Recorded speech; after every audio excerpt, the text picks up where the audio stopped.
Yes. Adam Adesmama Pramuato Yamamuna ha. Omamu nsamni ama wodo asede ayensaka. Ane yaboaboa no ato din pram to breka sebo a. Yane etiefu asi hu nkonwa ayete. Utie free peace. 104.3 FM so okay. 101.7 neat. 100.9. Nimi ansa wa sepa Sabaka Johnson Accra. Enweti hello 101.5 FM wadum Kumasi Ghana man temya duinsia baby a wote yankan kasa fidie be seduesia nim ne ekire kamanone be seduasa peacefmonline.com ghanatoday.com so abode yetiefo benya bia kan na jampenisi akwanso samdenti utinto setu nsoma na nkadi mirika befa de dikasebo ne mu akotene binie Omampanyi John Dramani Mahama ade atudwa se wo hwedwumadi a PTA awodo omu edi e wo schools mu a e wase wo mo san so edi wo mu dwumadie ebio. And so I believe that PTA participation must be fully restored so that they work with teachers, the administration of the schools to make sure that the schools are run properly. Promotional Deputy Directors womu ewo nwuma sua so e wose womu enya no Omampanyi John Dramani Mahama ade ama womu. And some of your own have been on for 10, some to 15 years without promotion. The president has granted approval that all those persons affected be promoted. Yewra kwadwo pianim enso akasa ese Omampanyi John Dramani Mahama were responsible leader wobetimi a reset Ghana biom. Na national organizer ma MPP amanyoko Yewra Henry Nana Boachenso agde nano ato Kenoforiata ensem emu. So what's the Uvo adansi bi na itia Kenoforiata? Go to court.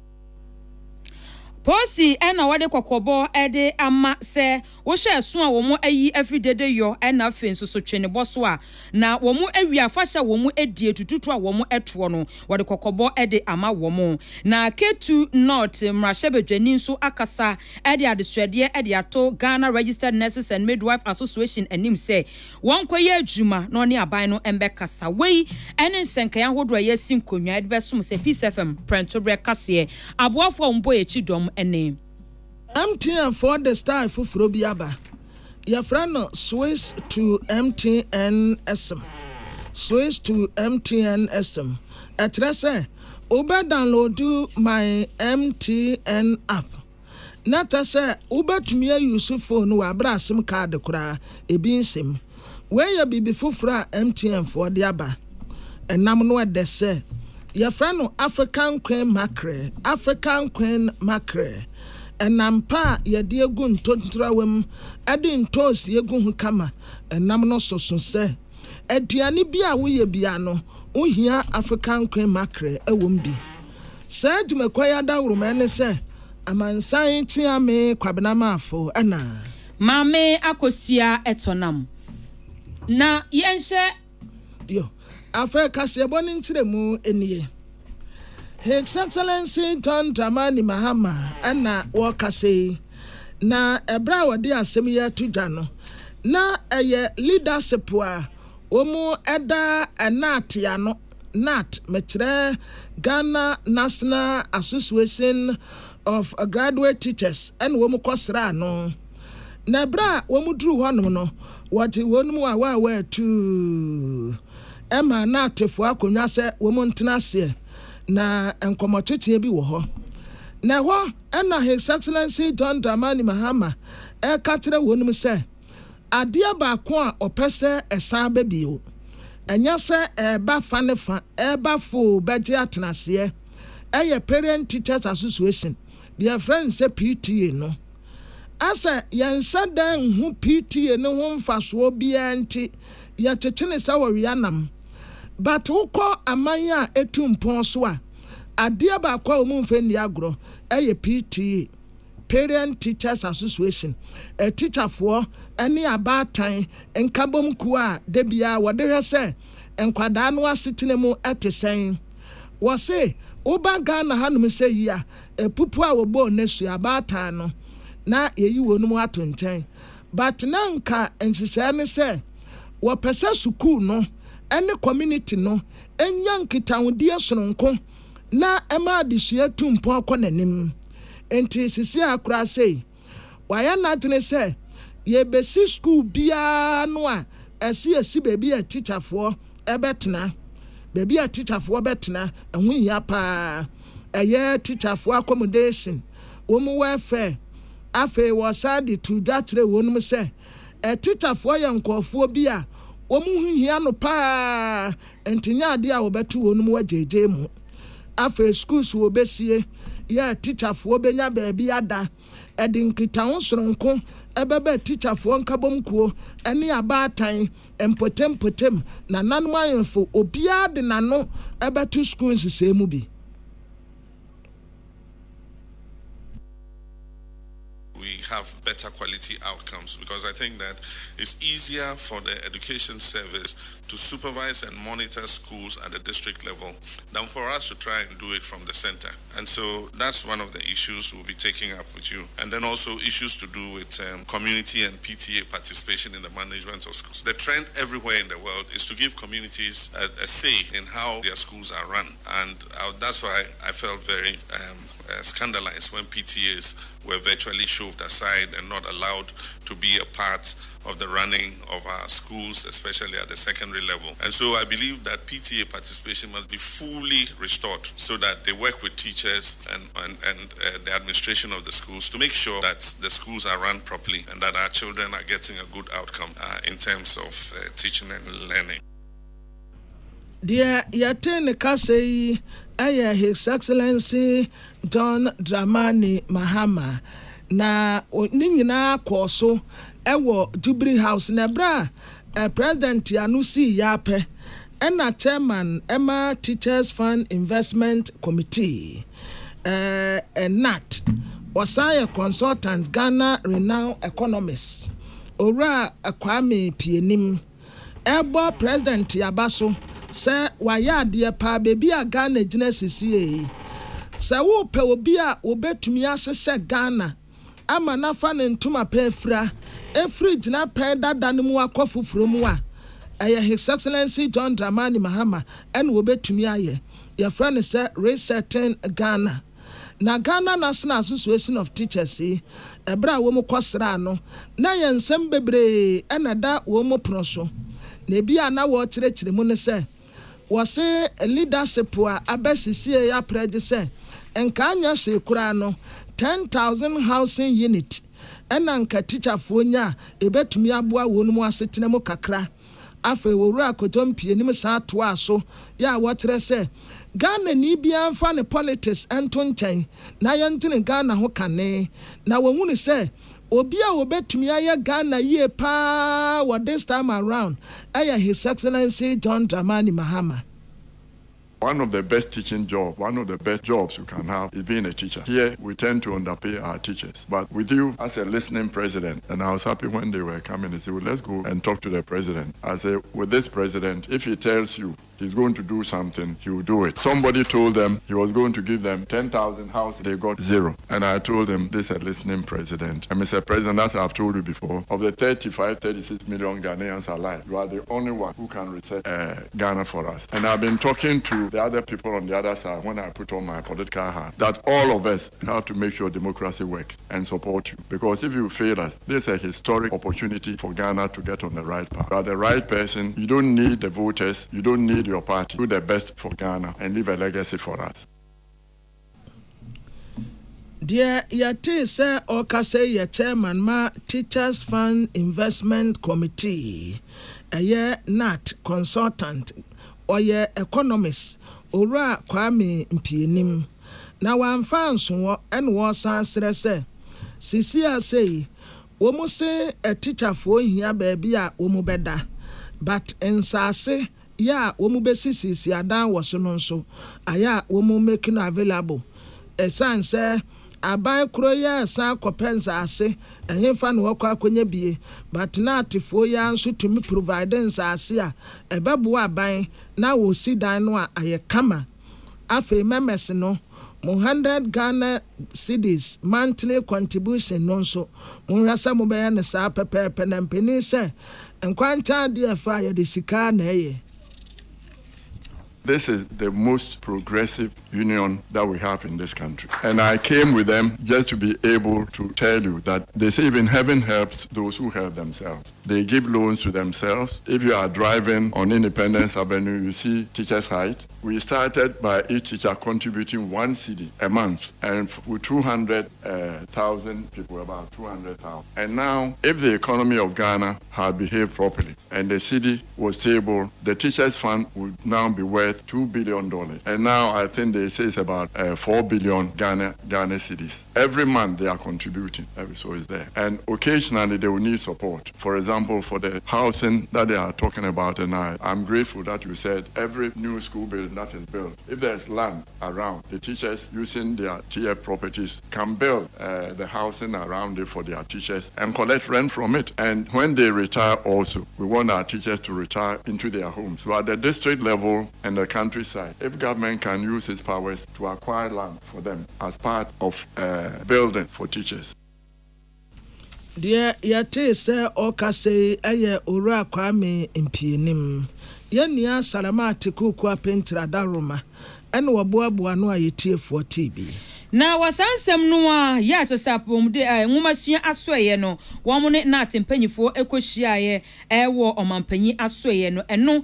na ebeto edwa ese soafo ohwe nwumasua asem so ye honorable Haruna Idrisu so akasa ese omampanyi John Dramani Mahama ede niema eguakwa mu ne nyina ene se deputy directors a womo ewo nwuma asoye no a womo aye adwuma afi mfie edu ekopem dunum no womo promotion bi a wose womo nsaka no Omapenyi John Dramani Mahama edi ho dwuma na enye no nko a wo chem say 20% outstation dwumadi a wose wohwe eka ho asem no eno so found bi a wose wo release o ma release ye no nko a wono so ye posti o mo edi konkron kituom so mo kwakira ade no so eno so aban no edi hihye aguakon sika bi a wose o mo nsaka no eno so aban no edi ho dwuma. I've given policy approval to one of your main concerns, the position of the Deputy Director of Education, where no office space is available. And some of your own have been on for 10, some to 15 years without promotion. The President has granted approval that all those persons affected be promoted, but in lieu, the President also appreciate your new policy directive that no school building should be constructed without an additional accommodation for the teacher. I'm sure we are waiting is for you to direct the Minister for Finance to release it. Then they can have the out of duty, out of station deprived area 20% allowance, which was also part of your pledge to them. Enwumasuafo Honorable Haruna Idrisu yenua Salamat Kukwa Pentel enedi amaniboi ebreye. Na Minister of Interior Honorable Muntaka Mubarak ana wakase na ayamra sebeteni a wegyina ma adese a wo okre Honorable Daniel Nana Ado Kenneth en wo bisa wo mra sebedefie wo no se Mr. Speaker me pesa enka me bisa Interior Minister say na dawruma ablekuma north abanu ayeto ye de besi ne yenhu nipa wa yamra sebeteni wo hono mu a wo sha parliament ya wo ma ya tuma abosume kakrenie but ablekuma north wo de wo mu ni mra sebeteni bia dabai ene yenya mra sebeteni e wo ho titru parliament so tia edawo no no ena speaker katre Honorable Daniel Nana Ado Kenneth say na dawruma minister wa hanum nti ono ankasa be yi ano na minister kasem no wachire so esi ade womu apa National Election Security Task Force ya Ghana Police Service for afi womu asa akwaje afutu efra Attorney General ho task force ndi womu aye ready but Attorney General na katre wonum say womu ntaya ansa asam no da Supreme Court a womu gusu a womu wudie entimam obi ampre no ho say wakọ no mu akọ ni akọ ka abato obi a esan say court nsi agina yenwie yi a womu de ombe dai akọ declare winner to womu nya abotre na mom say court di nasam wie no waka say abrekuma nofu aba no yenkonko kan a oh Posifo aya krado womonya security task force wa womu ho aden pa mema womu na bekọ akogina wonom na ho abato ne nkanye pink sheet ya yesi ayira bibia womu de abambo womu da so womu maame awo no womu nya nua tidi womu twaya ya Supreme Court. Commission for the Ghana Police to provide security for the completion of the collation of Ablekuma North Constituency parliamentary election results. The National Election Security Task Force convened a stakeholder meeting with the Electoral Commission where it was agreed that the task force will meet both the National Democratic Congress (NDC) and the New Patriotic Party (NPP) before the proposed date for completion of the collation. Mr. Speaker, during the meeting with the National Democratic Congress (NDC), the task force was informed that there is a pending suit bordering on the collation at the Supreme Court. The task force was subsequently served with a motion paper that had been filed at the Supreme Court objecting to the completion of the collation. Checks conducted by the election task force at the registry of the Supreme Court by the Legal Directorate of the Ghana Police Service confirmed the pending suit at the court. Dear Yate say Okase, Minister of Interior, Honorable Muntaka Mubarak, Emmanuel Akoli, Mrasebe de Fiamanabo, and Yetie for TB. Ketu North Mrashebejeni, Honorable Edem Agbana, and Awadia Distrede, at the Atso Ghana Registered Nurses and Midwife Association, and Nimse, Wamo Esrada, Woshe, Wamo Ehawia, Wamo Ediato, Abana Nimsa on Shenka Wasabono, and who en here papa. Now, so in Pempe, dear said the Niama Esi Econo, Nipankwa and Eda Esanimo. Now, Honorable Ede Sansamo Etuja or say, Necessano, Wamo case papa, Popian Wabekase, Nessis Omu and Nikes, Omu. Nyina so efo mo ye kire ya wo mo eye na so wo mo enhwe se de niema esi ekọ na wo mo nya bibi for mo strike no ehu. It is difficult. I understand them. I understand their challenges. I understand the difficulties that workers, not just nurses in general, endure. Their conditions of service. We all want to see better conditions of service. In fact, even we parliamentarians, we have always we keep advocating for better conditions of service. And so if nurses, teachers, or any group of workers are asking for improved conditions of service, I think it is within their right. But we want to plead with them. Their job constitutes what we call essential services. And with what they are doing, with the strike action currently, lives have been affected. And so on moral grounds, we are pleading with them. I would want to plead with nurses and midwives across the country to resume work as we finalize issues of their conditions of service. Na enwechi no Honorable Edem Agbana so ade adesrede to Ghana Registered Nurses and Midwife Association anim say wo mo sro mo ada strike no wo mo enyai na nka wo mo ni aban no enkodi kita ho se de be ya wo mo hawo no aban no betimi aye ho bibi ede ama wo mo. I always say that the door to negotiation is never shut, it's never closed. You can always find a window of opportunity. Yes, budget has been approved, but there will be mid-year budget. So if we get to the table and we agree that indeed A, B, C, and D are the demands that can be met, and there is a firm assurance that in the mid-year budget, there is a firm commitment that in the mid-year budget, some of these things will be introduced, I have every reason to believe that the nurses will understand. I do not want to assume that there is some malice, even though that is what some people are claiming behind the strike. Eni ayati ye Ketu North Mrashebejeni, Honorable Edem Agbana, Yenuanom William Emmanuel Akoli, any William Gaintu, and then semi Efri Mrashebejefi, Edebesomoye. Na atafo yina wowo ekuapemma nwase nana otu seti amo ana oni peace news kase watasa no wafa ase ya franu jojo nya 30 years ya omu nyina nim se asma wono ho enti ya attack no ba se ya Korebu Teaching Hospital e won mo ana de bia omu de noko enti ne yire kura frɛ ono nana se nana wadawruma wafa ase no asma no abo na we di ano den pa den enwo so tu amerika na fa no kwa ya asabia Kolebu ho ampa no de ne to hyan mu di mirika hu wo mu kodru Kolebu teaching hospital a nurse fo mienu ene gina ho yes mo haw ne sai en wasi wo we de ni kunu asma den watini hu bebi anje se momere so oda ka mu a wo ena nurse fo ne se obaye wahu se obi ya adwuma wa ha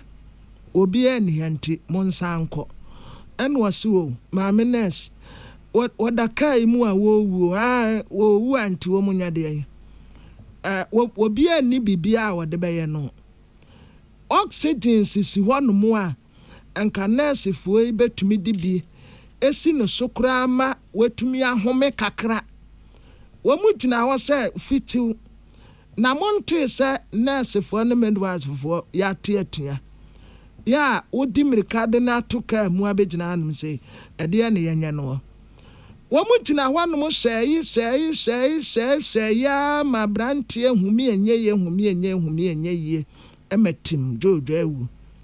na yire bobna na bobna nwata se ebra wo muduru ho kra oxygen si ho nurse fu ejina ho wo mu pata ubi ase wo nipa nkwa wo wu wan oda kam ho nurse fu ejina ho no mu ahwe no a papa na wu Jordan and onya asthmatic attack. Now it was severe. Yeah, they make Kolebu benwo. Normally, according to me, you know, since attack me by wha na omodeneko. And see, could do her nurses on duty. Almost say need duty. Almost was strike, and they can see say oxygen they see way. Almost catch on so. Mon fancy so BBI a bit chia. Nurses say that almost was strike. And see, a one hour yes so almost better other alternatives na uja Dear yate se oka se ye tafo hina owo ekwapema nwase nana otu seti amo one no wafa ase ni jojo na wakowu o hospital honom no nana seti esa to aso de adesrede ema aban Minister of Health Ghana Health Service afi anasefo ne midwifesefo a mate atua ewo bia ka bia muntie mabɔ mimfi taduku said ya mo pa na mo beye no amadawroma atamese tinkamu kwa ya sabia kwa ya adwuma ankaye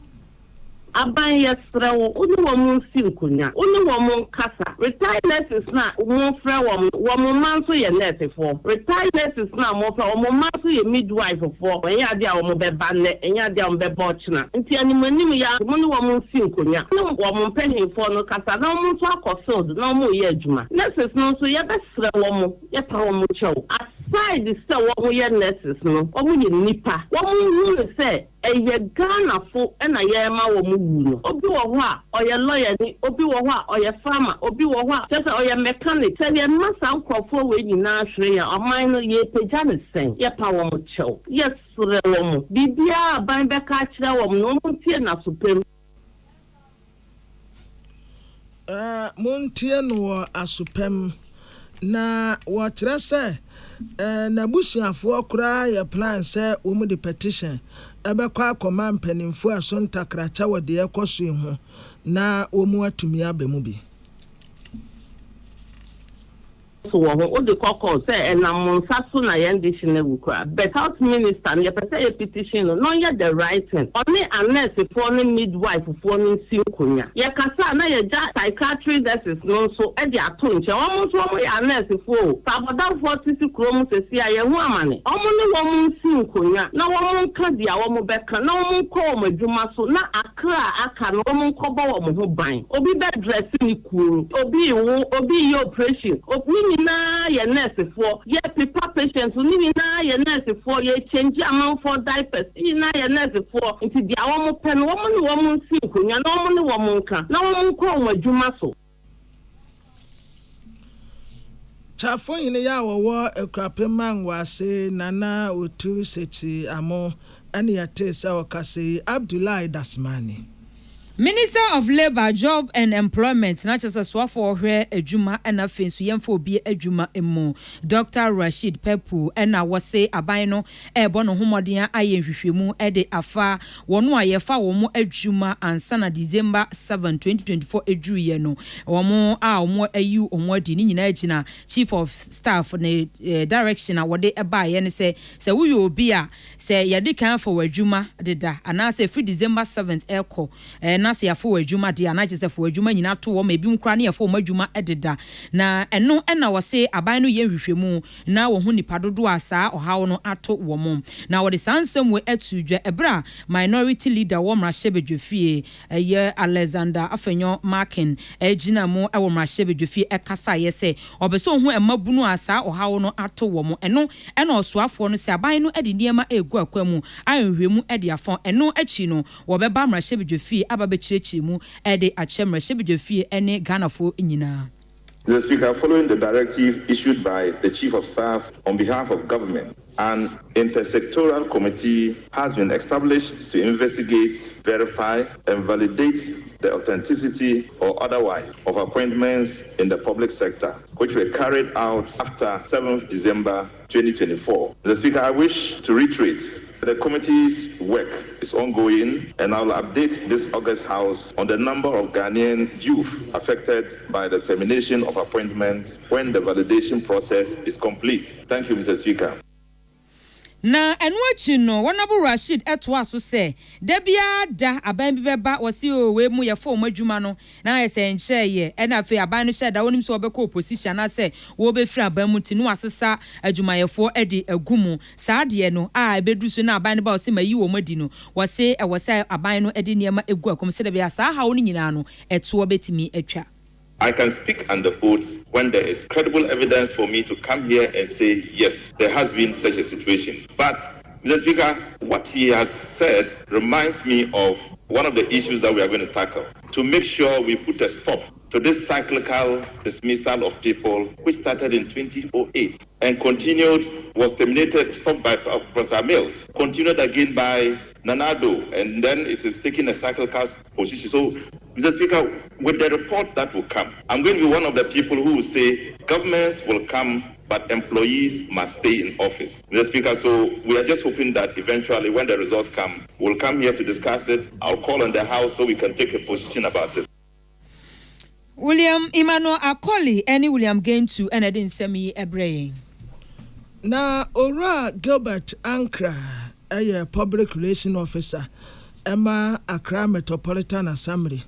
and one piece news to Kasa what I say. Got traditional council, adding say be by a say. Womo babeti, woma fasha kasianwa. Womo am watching it, ye nyedede, ban on drumming. Enti me da etoso adumi no ene wode sanse se ba ye enna na eso enti wo mo ya mamre kama na wo mo yie firi ho no sade ye be ya ye betumi agburu ntwene mu ya boy anyuma ye dede te sade ye pebia enti nne ena sanse se no ekoso and then the month-long ban on drumming and noise making, yɛde ba ewiye Ghana Traditional Council ne ɔmobɛyɛ amambre a ɛfa ho nyinaa na yɛtumi alifte ban no ɛnɛ na sɛna yɛn nyinaa yɛnim no within the Gamashi enclave hɔ ɛna dwumadie kɛseɛ yi ɛbɛkɔ so ɛwɔ hɔ. Mayor of the City of Accra, Honorable Michael Papaluti, Otsnim, sɛna yɛnim no the regional minister, Greater Accra regional minister, Honorable Akwele Okulu, and also Ebe Kapo, Ama Amamre, we are Ebe precede the Komowo festival for the people of Greater Accra, no, it's me Abaso. Dear Yate say Okase, Aye Ora Gilbert Ankra. Now was actually so a brow dance say no buy no. Dodo no de so come but sorry no. And na a minimum person what this answer and by Juma. Within the entire month, no, for us as an assembly, in as much as we had some issues of some religious bodies are more in detail, no, some component traditional council no a delay with respect to if there are fines or more say it me a quarter or moon no it's me a quarter and or more a year there so mutimi a year I feel so within the entire month now one of the issues are there we need to look at it. There were a couple of them. They were the Mecca Krana. There will be more than 6 or 10. There is Okasa ye public relation officer Emma Accra Metropolitan Assembly Ora Gilbert Ankra Prince Bafwa Samoa and Abuabua in Samiano. Nasa adede yoya womo bra ya asisi ade womo yi wo sene free so a wotase ye betumi age ani no se womo ya mamre eyi saa wo sene afiri wano a eniema bi kwaso eno na nam so a Ghana Police Service ede saa krate ye pie se monsa no nso ebra ye bra dede yo no enmra ne nsese batan wo bi ade ya adwuma saa bre ye yi afiri ho aposifo anso kokobo a wode ma wonum nso nie monhya na muni so e Accra Regional Police Command no epese wote wo manfo atwini gina so se o manfo bambo ehu hia wo man no pa amamre nso ye ntonkyene enti sabre ya wo maye wo mamamre ya wo sha dadede yoso no wo maye free wo no enne ya wadajun de tosudum yenu ewo gbese brohum abola ye wo Gan State ha na bra wo mayi saa wo seye free wo no aposifo ka kire wonum se ade a wo mumpe eye firing of musketry etua toto atoto ewo baabi a wo mu ye saa adwumadi no wotre se eye dede na mo braye ena mo se mo kwa akoyi afiri so obi abetumi aye de ope ye betumi aye dede bia ye pe bia but eni kwan se etututuo pipe dabi aposifo sasa de no etia mra entuom de kokobo mmebunu titiriw empanimfo titiriw a mokeka ka ho se sa tuo no a mumaso ape no dabi muntem afe gbese mante eni wo mu a eka bomu a celebrate ni nyina enso ni wo mu nyina kwadwenkrom eka kire mu a mo wo ne nkura bata wudo ni nyina se saa dede ye atua toto atoto no muntwa so afe wo mu ne traditional authorities no akabom event organizers akabom sasa celebration no ebeya asomje wo mu mpento kwane basbasa ye bia ewom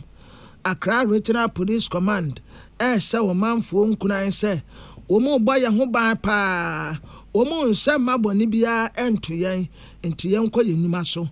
ba se woni twaso se bia wo bi se baabi metuo su pe wo hono mu a mu betumi afre police emergency number 18555 ba membo so bi mu 18555 5 ne ya miensa 18 na 55 saa miensa ana 112 afi police command no fa saa kwanye so na wo mama adese a wo enkran hanum nyina afisiapo na momunni na momfa hye ento ho Miss Juliana Obin oye superintendent ya osanye head of public affairs Accra region wono na nensasa sa Accra te yase MPP National Organizer Henry Nana Boache ena wakasa ese aboni hu pa se kwan ya aban no wo mo ede kane photo samfo yeraki no furiata efaso no eni hu na ye no nwanwa na wode sansem we atudwe ebra wote se deputy attorney general Yera Justice Remsan eba abontin se aban no edi niema egu akwam se de ebe ya wo mo ebetimi ahwe yeraki no furiata ensemu ama wo mo ede baby a wote wa mo no ne kra de atudwa etudwa na Honorable Henry Nana Boache de Sanse we etudwa ewo ade chie bia dwumadi ewo OKFM ebra kwame nkromati kese etena ase no eno si ebere yi pa babia yedui ya aban no atimi enya hoden se wotata wo hwehwe babia yi wakenofuriata ete nanso so kwadu ba kokura ni wayede abono ese wono ebia obufo anase wayesi enso so da bia wo mo ene na mabonten ene wo mo kasa nkrofo kire o majo se da bia kamera asem a enye adwenkyere so wo se wo adanse die bi na etia kenofuriata go to court obi enu ho simu kwai ye ma kwan so mo di adwuma o adanse die wo sisike bia fa ne nsase we wa anye ne nyema yi wa efi court Ghana so ye mra se ye bedi wasem ebrawuni ho no wo ye mrem eno ne ye kan trial in absentia ye bedi wasem a ebrawuni ho eti se nipa no wa fom mra onam kwati kwan bi so wa anye ne nyema yi a BPN one me si aban kwan se aban be court even the 1992 constitution mu no obetimi aba oba owo the right se onkasa omowa na eno achi no woto aso ese wono de wo obusao ese won adenti na wo mo ewo sobuo bi ede bono a wo mo ntimi nko na wo mo nko bono a wo mo kasa kasa ntom do mo bibi wo mo court na wo mo fa ne enko na so court kra emfa sobuo bi ammo no se bi a wadifo anase wayese wo se hwe se mo de moni asi yera kenofuriata ehwe no abra was a microfinance and small loans CEO ya mame said dinam tamaklu ya wono ebra na woda masloka no woni nam ho ebra omo ede 78 charges abono ese wadi efo ono kwase ese wa cause financial loss to the state na face wo mo de stealing se kronobo kan woni niam bebre na omo bo no se sikasem kura wadi edwabone na ono kwase woni nam ho eno kwase obia enkyere no ya tsia so ufemwa sedinam tamakuru ya ono no de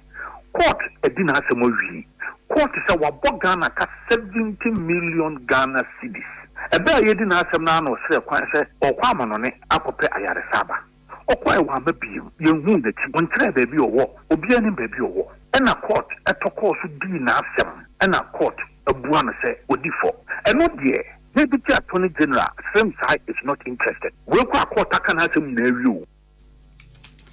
Onipa yetininken MPP National Organizer Henry Nana Boache yenua sika ayim enedin semi ebre. Na Metropolitan Chief Executive Officer ya wo Kumase Honorable Richard Oforiatima Buedi na wakase watrese ayo manfo ni musam dada se march ni mu ho na eja eto edan kase bi a ewo Edum Blue Light area ho na namsoma ejapade bebre ehye afi wo se abansoro na etoatoa so ho no mu a na ejadem ya se drebe no watasa sa adan ni nyina eye Kumasi Metropolitan Assembly no dia na no eja to ho no no omu yese omu ntwen so na omu nse kwape obefa so edan no si ebejire guo si ebesiesie o ana se ombe prepra ho no nyina se sidan fofora kwansini omu betia ne se enkofo asase ejirigiri dan no a ese ye no omu jirigiri niam ese adaya womu sa akosiesie sa dan no mu akwakotremu akwakoton womu niama eno na assembly ne kache wonum se eho na ade wo se ja se ye ejapade ese nkofo ebobna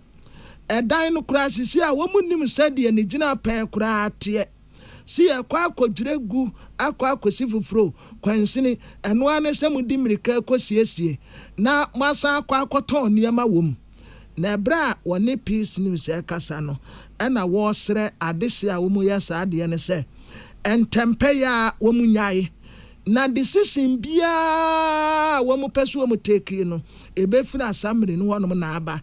na kwabena ne ntumi mfa mra nse wonsem se na ha na mete ton made enti ahye wi a me kwa akodwirigwiri ho akoto bros asa akọ plaster honom akọ akotenemu ato ade enya sa na ye no enipa dasani wayɛ adwuma usika wabo no nyina egya ba behye ɛna yama won futo sɛ ɛdan na wo mu no ɔse ebu no egya dan ne saa sesi wa dako ebebu ɛba saa na me nso anyem adwuma yie nti ɔse ebu na yesi ne foforo nti wɔne ɔde plaster ɛtaata ho no nyina de meka ne sɛ dako obeku fie obɛda obɛba ne dan ne nyina ne ni hɔ nti de wɔne store ɔde bibia kogu store bi mo onyi because ada ma bebu no menkae maka atre wɔ mu several times ebebu dan no ada ɛbɛbu no yɛ nya na obɛba na ebu nti obi bi wo ma saase ne yi kwata by 31st July ne dan nsio ebebu e de afio na ye ne o matena se ye sine fofo otiame animu asem ka wose masumu a de ate se okase ye Honorable Richard Ofori Ajima Buadi Metropolitan Chief Executive Officer Ekumasi Yenia Samson Kwame Nyameche ene woboaboa no me yetifo TV. Public Account Committee wo mrashebedwe fie titinani Honorable Collins Owusu Amankwa ena wakasa ena se ohwe kwan a Office of the Special Prosecutor Dwumadia wo mu edie na ano ada wo mu ekopie mu ewo SML office no nyame anim ne kurani entwa yie kura na wose na ano ada abenada ena Office of the Special Prosecutor ene National Security ekobora SML wo mu officer ewo osu ene etema na wo hwe kwan a wo mu efa so ekọ ho no a na ache se amfa mrakwan so kura na wode sansem we atudwa ewo ade achia bia ewo OKFM ebra na Kwame Nkrumah kese atena se no ese wo hwe SM adwumadi a wo mu edie no a afi bia anya kura no wo mu ema aban no 20 million Ghana cedis ya eto a wo mu gigede ama aban no enti se bibi ewo ho na se mo be ye kurampo na wo se fa mrakwan so na eba se utimi esori prekope na utimi boro obi office na ne ope bia akoye ho de na se ha adwen na wo se ye ka amamuo papa dia na dwumadia Office of the Special Prosecutor edie no na ye se okose financial loss to the say obo oman no ekapa from 2020 to 2025 year more than 20 billion cedis here adwumako etimadi jamoma sika enkajia reno ejia empo se akoba se ehwehwemu bi ekojuma wo mu edie ne so a company yi omo cooperate with Office of Special Prosecutor and even if OSC say we're reaching advanced stage of investigation again na baba say mu betimi asise mo ho aboawura adwumako nim akwakotu tututu wo mo niema other tech components nyina no ma dismantle no what do you seek to gain say eye babia enka e wo say OSC no ye che no weekly causing financial loss to the state investigative bodies no we need to establish specialized agencies to investigate law enforcement agencies also in this country. Na enwachi no Honorable Collins Owusu Amankwa ese wosre Office of the Special Prosecutor say wo hwa machines eni niema bi mu a wo okofa ye ewo SML office no won fa wo made enko de wo so okosiesie bia no onkosiesie ema wo. We are calling on OSC omo retreat no more restore devices omo akotampa no and omo system no monitoring system no omo hwe say rule of law any due process ebe ye adwuma se bi and omo tu ye no e ka o my Ghana apon AMP money at least oso me vie o my na amo kakra na ye bebo ka almost 350 million Ghana cedis and that is huge when say omo system software real-time monitoring system can answer me Kwame it took company no more partners 5 good years and no the build the system no and fear no it cost more than $20 million onipa yate ninken wono ya Public Account Committee ewo mrashe bedwe fie na wosan so ono na wohwe a Public Account Committee so Honorable Collins Owusu Amankwa yenua sika ayim ene chronse yim ebreye Transport Minister Honorable Joseph Bukari Nipe na ye breakfast meeting bi a Ghana Civil Aviation Authority for ye etin stakeholders ya hodo nyina ba se wo mumre na wo munjengina wo mudwumedie ho na bra wo ba ye no na kasafo titiro ye Honorable Joseph Bukari Nipe en wo ka kire adesi che wo titiro pa ye wo mu a wo mu wo wie mu hyan no wo ka kire wo nu se asase so adroverfo na nse womu se cedi no ene dollar no gure tipen no omu atete asentiade abo so asase so adrobafo wonu aya ade pa yempene wonu mu afei aka drabafo a mu wo wiem monso modie no esese motete so kire se wo hye asase so adrobafo no a eye petrol ya na wo mu di ya adwuma na petrol bu odin no wo mu tutu asentuade ebom petrol bu abafom wo mu atete so enti na odi kan bo wo mu abaso no ena monso adrobafo a mu wo wiem mu a mu tuaru pre wo wiem no monso the same thing ena na mo ka ena elu spare part boayedin ena afangwa ye de gweru premu no na boade che bibia ni nyina ya $10 isi $1 na da for me entimo ya de wasra wonum se di asase sofo ye no monso a mo wosoro monso munya saa against all the major currencies, and as such we anticipate that it will trickle down to the service delivery in our country, the cost of doing business in our country. The domestic airlines, let me say that because there are only 2 airlines, they have a kind of monopoly that is keeping them to be very tight on their affairs. But this breakfast meeting is one that we use to appeal to them to consider what the road transport sector did by reviewing their prices downwards to 15% and urging them to take a cue from that and also do a reduction in their fares. So we are making an appeal to them. It is only my prayers that they will listen to the request and also review downwards their fares, saying that they are working at it considering other factors. Mesra mo se adrova fo a wa asase so aye wo mu de kama adrova fo a monsumu wo wiem monsa na monsumu nya mo de saabi na wan fans one watch say prempe the first international airport wo Kumasi baabi a awiem sen no esie an se no pre ba be sia baabi a ne ties no wo ne ties akakraka no ehysem enti wunhunu ba se ba be si fomu a unbe wonsa droba no we mi ade bi so na ya fe enya ya fe pe obe wan se ties no na tipie da twene kwate no epie nkakra nkra se ya na atia na ejina so etina to say pe ansa na etumi etiwra na we ni so enya siwra na we no so apehyew na kwa nano an water say wo mo ba be increase no Kumasi de no sisi asira na we ne ye 1881 meters ye de ba be ko 2320 meters ya ebema international aircraft ewiem share frama no ne no se Kumasi no opeso wakwa ehia so obesi akra ha obetumi atem straight no akwa akosi wo hono a eye ni tesempa. The Kumasi Airport runway, we have a beautiful terminal in Kumasi.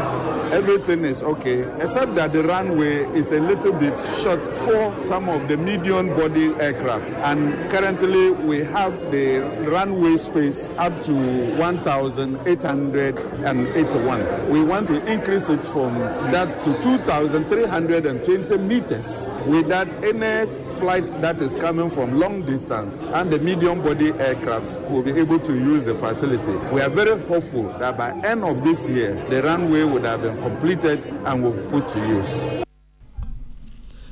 Na dia yate se okase die oya transport minister Honorable Joseph Bukari Nipe, acting director general Ghana Civil Aviation Authority Reverend Stephen Wilfred Atta ana water say Ghana yaya adio se ope omanya ewiem sen ho dwumadie wo mu dimane ya kono pa say top performing African countries, effective implementation of international civil aviation organization. Tesa wo ba ha no say ya amanone wo mu kura papa no a womu gyina airport wɔsɛ yi a womu ba no womu yɛsei no ba kwan mu womu de papa ne huhu mu no ɛno sɛ yɛdeɛ no womu yɛ adwuma papa ɛno womu so a career no womu de cars nketewa yi na ba bɛsi hɔ na yi nneɛma de kɔ na de bia ba bɛtum baas nketewa yi yɛkɔ akɔfo wiemsan yi a ɛno ase yɛtenemu aduru ɔnom a passengers yɛsisi Ghana deɛ no yɛyɛ adeɛ papa ɛfata na ɛsɛ sɛ ɔmo a yɛne ɔmo ɛyɛ adwuma ɛwɔ aviation industry mu ɛyɛ airlines, ground handling companies, security agencies, titiri so yɛ Ministry of Transport na yɛdidi ɛtwitwe yɛn ho nkɔmmɔ sɛnɛ ɛbɛyɛ a yɛbɛtumi ɛpagya aviation anaasɛ air transport dwumadie no akɔ n'anim sɛnea ɔmampani wahyɛ sɛ yɛnyɛ challenges no deɛ ɛyɛ den a ɛbɛba na ɛsiane sɛ botaeɛ ɛsi aban ani so sɛ mfidie a yɛde yɛ dwuma yɛde bi bɛka ho anaasɛ sɛ yɛbɛtu mpo ɛwɔ ho no yɛhwɛ so ne ayɛ na ɛsiane so no nipa a yɛyɛ adwuma no so no broni bɛsen human capacity development sɛ yɛbɛtrani ɔmo na yɛbɛtra adwuma no so sɛnɛ ɛbɛyɛ a Ghanafoɔ ne mmo a mutu kwan nyina no ɔmo de ahotɔ anaasɛ nigye ne ɔmo bɛfili so broni bɛka sɛ safe. Dear yate sɛ ɔkasa yɛ acting director to Ghana Civil Aviation Authority Reverend Stephen Wilfred Atta yɛnia Gladys Boatiada Roma ɛne wɔboaboa no a yɛtiefoɔ tie bi. Deputy Attorney General Yewra Dr. Sremsan and awade atudwa sɛ wɔn ɛyɛ nhwehwɛmu ɛde afa ɛnkane soafo a wɔhwɛ anyinam ahoɔden ensɛm so na ɛnkane so na wɔsan so ɛyɛ nwoma suafo Dr. Matthew Poku Prempe ɛna wɔsɛ nhwehwɛmu a wɔn ɛyɛ no wɔn ɛne National Signal Bureau ɛna ɛyɛ neno ɛna Dr. Justice Sremsan ɛde atudwa sɛ nhwehwɛmu a wɔn ɛyɛ ɛde atia Yewra Napoa na ɛnkyerɛ sɛ wɔtia mmara anaasɛ wɔyɛ mfomsuo bi nhwehwɛmu kɛkɛ ɛna wɔn ɛyɛ na wɔn ɛkyerɛ mu sɛ Dr. Opoku Prempe ebra na MPP aban ɛwɔ hɔ no mfie enwɔtwe no otimi bɔ no homɔden anti yeye nti no ɔyɛ education minister ɛna sa wɔsan so yɛ minister for energy na wɔn ɛkyerɛ mu sɛ na pɛn so no wɔbra na wɔ nhomasua asoɛyɛ no wɔn ɛtɔ nneɛma bi mathematical set yɛ ato sɛ nhomasua asoɛyɛ no ɛtɔɔyɛ na wɔn pɛ sɛ wɔn ɛyɛ nhwehwɛmu ɛde ɛfa ho nti wɔn ɛfrɛ no sɛ wɔn ebusabisa ne nsɛm bi a wei ɛnyɛ ne bɔ ne so na woyɛ ɔsoafo a wo asudie na yebisa wo nneɛma bi mu ano a ɛno no nyase bi a wo fa ne personal asɛm na ɛno akyi doctor ɛto aso ɛsɛ wo hwɛ sɛ de nhwehwɛmu ahodo a wɔn ɛyɛ no a abandadamu asoafo ne bebre no a ɔmoba na wɔn atoto wɔn ano nti bi mu wɔ krampo no a wɔn ɛcorporate pa wɔsɛ o saa ne de ɛboa pa madwuma ntimi kɔ so na nso ebi mu wɔ hɔ a wɔn ɛba ya na wɔn asan akɔ abɔnten na wɔn asaka ho asɛm wɔsɛ dabi wɔn dwumadi a wɔn die no ɛyɛ mmara kwan so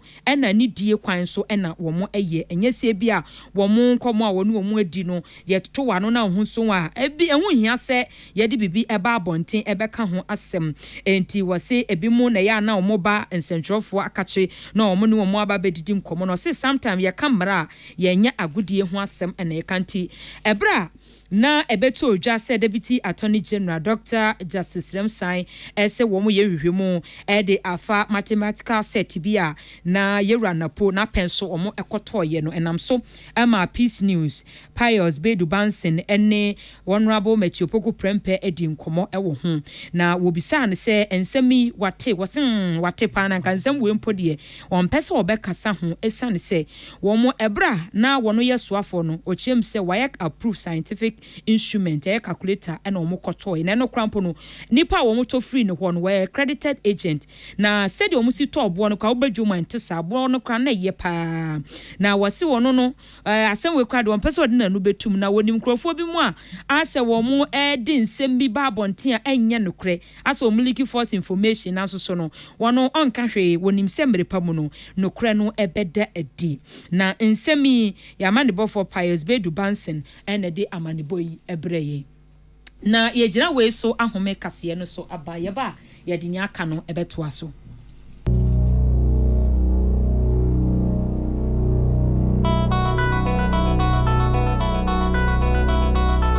said you bet me a check in a farmer APC in Sunti, and why yen sakuma. Uti paiwa. Fakina farmer akuma APC. Kake hawa akuma APC. Sisiarie, what person no pemuna ya fever anawonamia. Emubia kina farmer akuma APC ebeye firi ho. Nemum na nuachi na enkwai dia kuhu doctor kina farmer akuma APC eyema obia ya wadi emfie dunsia 16 years dekro. Tune it in, turn it up, Peace FM, and rip off the knob. Yama yetie for akwaba. Amansan ti ame kwabena mafo ana. Mame akosia etonam. Na MTN ade style foforo bi aba. Na eye eSIM atase electronic SIM wa. Ehiampo se obde SIM card besim. And one say obe download my MTN app. And one no na phone kura na woko. SIM card kura de hu hia bebre. Aye seamless. This ya baby aye krono no. African queen mackerel enam no ede. Sebia wo ye nkwan ohia African queen mackerel. Enkwan no type bia nkate nkwan utumi de ye abenkwan utumi de ye nkakra utumi de ye oh eman kwan ye de se sisi akrampo de ehun ya sa obedwena ponche a wo kwa akotọ abestimi anampo sa akokọ a wo kwa akotọ na wasa betita abestimi wa bra African queen betumi aye ni nyina simple ade amawo African queen mackerel ede afa stew na wo ye stew bia se gravy kontomre de akatoa nkosua ni nyina ohia African queen mackerel jollof ana fa African queen mackerel ye ubehun se bubu didem kama ena taste no nso ema wura mfida kayo se kwasiada waduane a opese wo ye dit de pa de je wa home no eye African queen mackerel eno bi ene ebedie African queen yana tawenu mu keke oba pastor wo makola opposite fire service wo leading supermarket bi ato African queen 0245 326 0245 326 180 abusiafo ya damase ama monitia yetumedie nkaye nyina to aso kama me mind ekoso woni tfm Romeo betna se ewo OKFM na all the drive kama edi amamo sports for no ba bedi akunya na kwasiada kotokone Accra House of Folk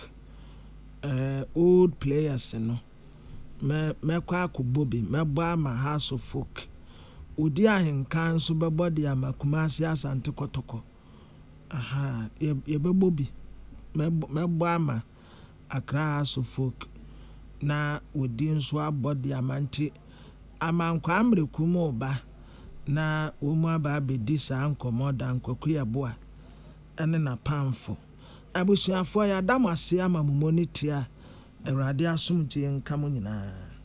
Tune it in, turn it up, Peace FM, and